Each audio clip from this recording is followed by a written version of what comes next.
And we are back again mga chong with another NBA G League at Gilas Pilipinas updates na naman tayo. At ngayong araw ay pag-uusapan natin ang mga bagong player na bobuo sa NBA G League Team Ignite. Sino-sino nga ba itong mga players na ito at paano sila makakatulong para sa ating Team Ignite? Samantalang sa Gilas Pilipinas naman ay ipinangalanan na ng Samahan ng Basketball ng Pilipinas ang ating lineup para sa FIBA Asia Cup window. Solid nga ba itong team na ito? Yan ang ating aalamin, pero bago yun, please subscribe and click the notification bell button in YouTube. At para naman sa mga nanonood sa Facebook, follow na ang aming Facebook page para sa more basketball news kagaya nito. Fight!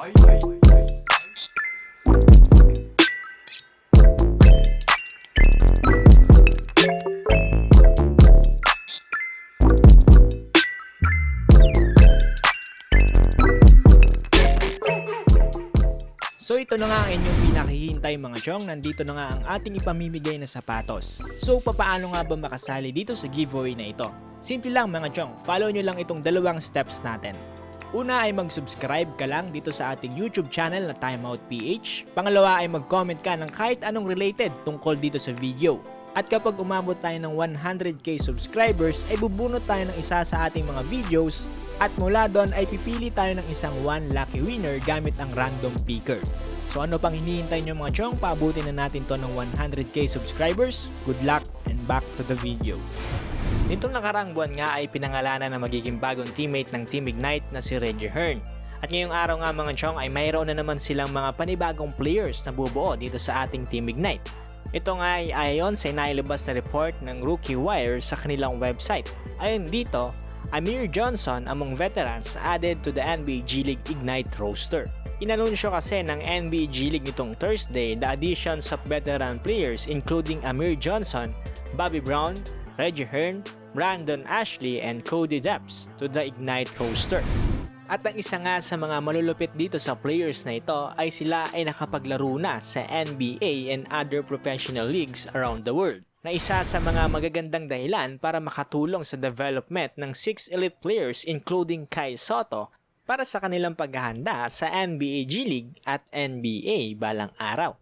Ayon pa nga dito, Johnson brings the most experience to the Ignite after 14 years in the NBA across 4 stops. Hindi na nga lang siya nakapaglaro nitong NBA last season at ang huling laro niya pa ay sa Philadelphia 76ers during 2018 to 2019 season na kung saan siya ay nag-average ng 3.9 points in 51 games na nilaro niya.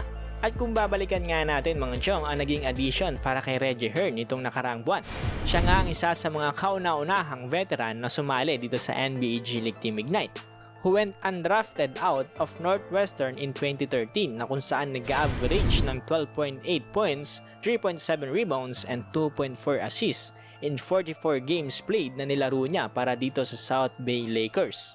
At ang isa nga sa mga magagandang binanggit dito sa Rookie Wire ay ang matagal na nating tanong, ano nga ba talaga ang magiging papel ng NBA G League Team Ignite dito sa NBA G League? Ayon kasi dito, Ignite, which is unaffiliated with any existing NBA G League franchise or NBA team, will participate in exhibition games against other NBA G League teams and international clubs and will play 10 to 12 games that won't count against the standings. So tama nga ang hinala natin mga chong na hindi nga talaga kasama ang NBA G League Team Ignite sa official teams ng NBA G League. Kumbaga maaari nila itong makalaban pero hindi nga ito magiging kabilang para sa official standings.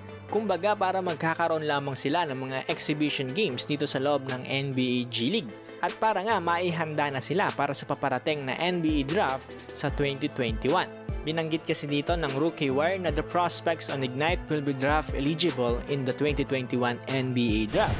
So isa nga sa mga magagandang balita dito ay eligible na to draft to NBA ang ating pambato na si Kai Sotto at ang may dugong Pinoy na si Jalen Green.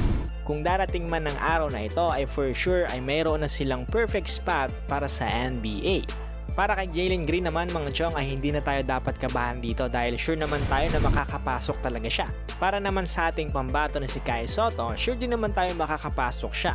Ang pinag-uusapan na lamang dito ay kung first round o second round ba siya matadraft. Well, syempre depende pa rin yan sa kanya magiging performance dito sa NBA G League Team Ignite.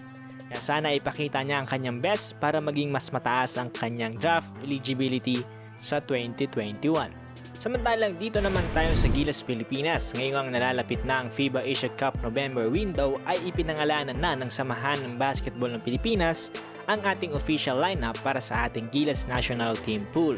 Ayon kasi sa nailabas na report ng Spin.ph sa kanilang website, Angie Kwame headlines the new additions to the Gilas Pilipinas Cadet Pool as Ateneo players make up most of the fresh faces in the national team.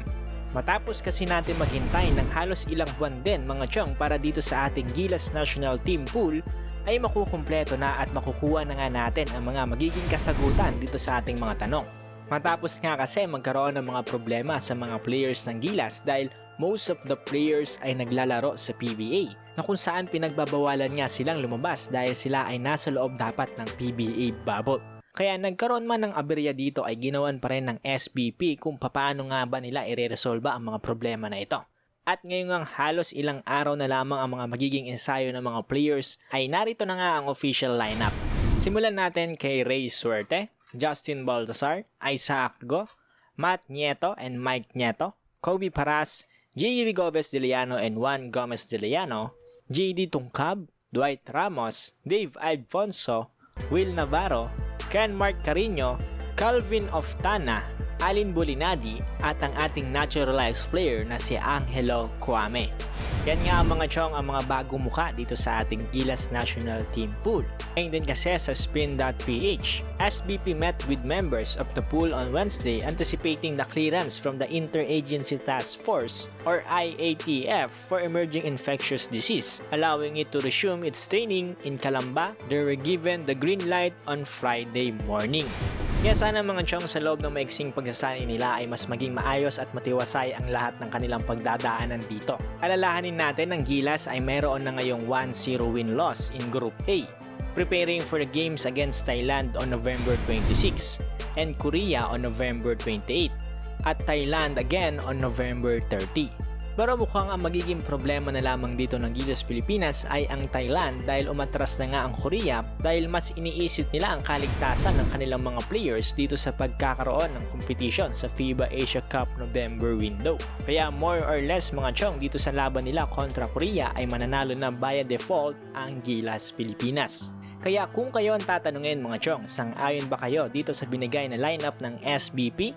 Kung hindi ay comment nyo lang yan at kung gusto nyo pa ng more PBA, Gilas Pilipinas, NBA G League at Kaisot updates ay mag-subscribe ka na at i-click mo na din yung notification bell button para maging updated ka sa more basketball news kagaya nito.